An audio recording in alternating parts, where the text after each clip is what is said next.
All right, let's talk about one of the most important Supreme Court cases in American history. Brown versus the Board of Education. This isn't just some dusty legal case. It's a story that completely changed the face of America. It's a huge deal. So let's dive right in. Sometimes the biggest changes start with the smallest things. And this story, well, it all boils down to a really simple question. How did one third graders walk to school end up changing America forever? It sounds incredible, right? But that's exactly what happened. Okay, so Section 1, A Girl's Long Walk. To really get this, we have to start with the person at the center of it all, a young girl named Linda Brown. So picture this. Every single day, just to get to school in Topeka, Kansas, this was Linda's routine. First, she had to walk 6 blocks. Then, she had to cross these dangerous railroad tracks. Then, she had to get on a bus. And all of that just to get to Monroe Elementary, which was the school she was assigned to. And here's the part that's just infuriating. There was another school, Sumner Elementary, just 7 blocks from her house. 7. So much closer, so much safer. But she wasn't allowed to go there. And the only reason? She was black, and Sumner was a school for white kids. Period. Now, this situation with Linda's Walk, it wasn't just some local rule. It was the law of the land. Which brings us to Section 2, the separate but equal lie. Let's dig into the legal mess that created this. So where did this all come from? You have to go way back to 1896, to a case called Plessy versus Ferguson. This Supreme Court ruling basically gave a giant green light to segregation. It created this idea, this legal fiction, that said you could separate people by race, and it was totally constitutional, as long as the separate things, schools, train cars, whatever, were supposedly equal. And that phrase right there, separate but equal, that became the foundation for the entire Jim Crow system in the South.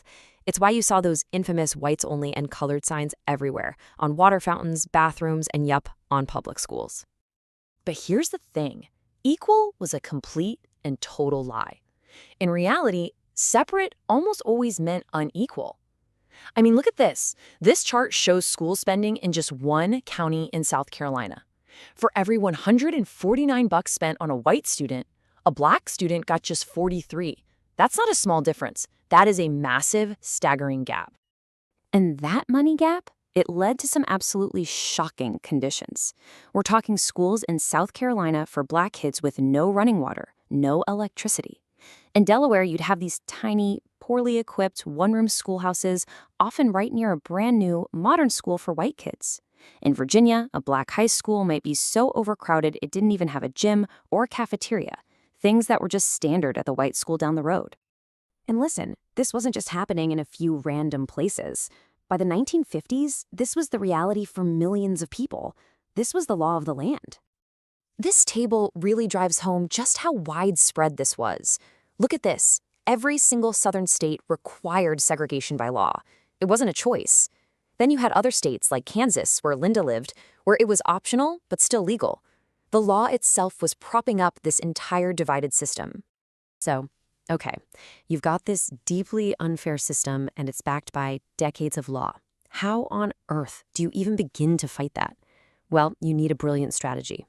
Which brings us to Section 3, Marshall's Master Plan. And this is where a legal giant steps onto the stage, Thurgood Marshall. He was the chief lawyer for the NAACP, and he and his team had been battling segregation in the courts for years, winning small victories here and there. But with this case, they weren't just chipping away at the edges. They were going for the whole thing. They wanted to take down segregation itself. Okay, and here's where the strategy gets really clever. Kind of mind-blowing, actually.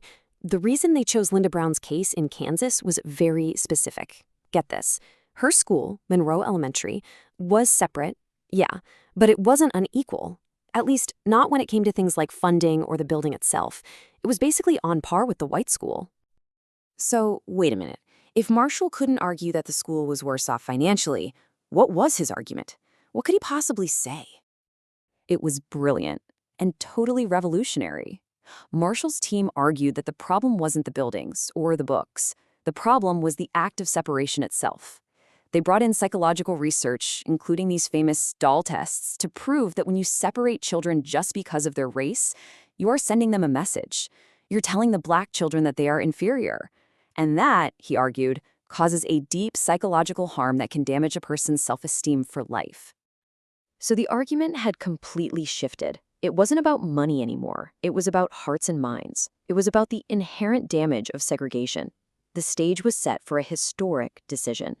Section 4, inherently unequal. And on May 17th, 1954, the country got its answer. Chief Justice Earl Warren read the decision for a unanimous court. Think about that. Everyone agreed. He said, "We conclude that, in the field of public education, the doctrine of separate but equal has no place. Separate educational facilities are inherently unequal." Boom. Just like that. With those words, the Plessy decision, the case that had legalized segregation for almost 60 years, was dead. The Supreme Court had just agreed with Thurgood Marshall. You cannot separate people and call it equal, because the very act of separating them is unequal. Now, this was a massive, massive victory, a true turning point. But as we all know, a court ruling is one thing.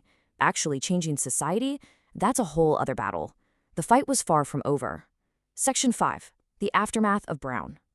So, a year later, the court followed up, basically saying, okay, states, you need to desegregate with all deliberate speed. The problem? What in the world does all deliberate speed actually mean? It was so vague, and segregationists grabbed onto that ambiguity. They organized what they called massive resistance to block integration, dragging their feet for years, sometimes for decades. And it's so important to remember that Brown v. Board was just about public schools. It was this huge catalyst, this spark, but it wasn't the end of the story. As you can see here, it took another decade of intense struggle, marches, protests, activism, to get huge laws passed like the Civil Rights Act and the Voting Rights Act that tackled segregation everywhere else.